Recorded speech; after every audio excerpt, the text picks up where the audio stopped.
ভগবান শ্রীকৃষ্ণের নিজের মুখে বলা গীতার বাণী, যা আপনার সমস্ত দুশ্চিন্তাকে দূর করবে। যারা দুশ্চিন্তা আর মানসিক চাপে আছেন তারা এই 3টি কথা অবশ্যই শুনুন। 1. আপনি যা নিয়ন্ত্রণ করতে পারবেন না তা নিয়ে ভাবার কোনো দরকার নেই, সময়ের হাতে সবকিছু ছেড়ে দিন। নাম্বার 2. নিজেকে সবসময় স্মরণ করান, খারাপ সময় চিরকাল থাকে না, আজকের অন্ধকার কালকের আলো হয়ে যাবে। নাম্বার 3. অন্যের সব কথা শুনুন, কিন্তু নিজের পথ নিজেই ঠিক করুন। একটু ধনী হয়ে গেলেই আমরা গরিব মানুষদের তাচ্ছিল্য করি, আমরা ভুলে যাই যে অহংকার পতনের মূল। একটা কথা সর্বদা মনে রেখো, যিনি আমাদের সবকিছু দিয়েছেন তিনি আবার সবকিছু কেড়েও নিতে পারেন। তাই অহংকার নয়, প্রেম রাখুন মনে। কেউ মূল্য দিক বা না দিক, তুমি সৎ কাজ করে যাও, কারণ এর প্রতিদান মানুষ তোমাকে দেবে না, দেবেন স্বয়ং ঈশ্বর। পৃথিবীর নিয়ম বড়ই অদ্ভুত। মৃত মানুষকে কাঁধে নিয়ে যাওয়াকে মানুষ পুণ্য মনে করে, অথচ জীবিত মানুষকে সাহায্য করার আগে 10 বার চিন্তা করে।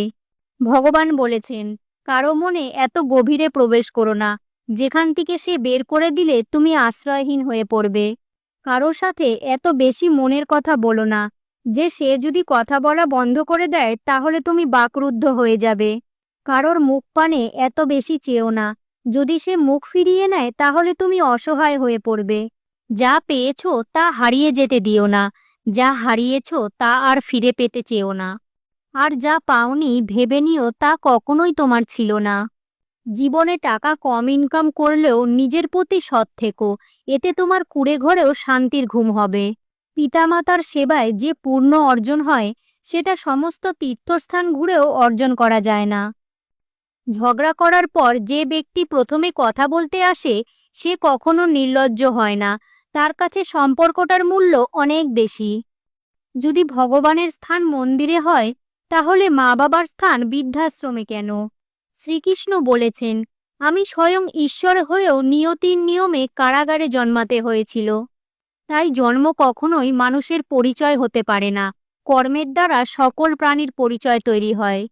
অহংকার আর হিংসা ত্যাগ করো, কারণ তুমি এই পৃথিবীর অতিথি, মালিক না।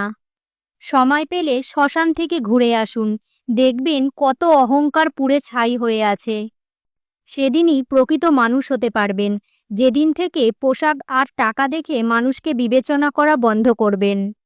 হরে কৃষ্ণ।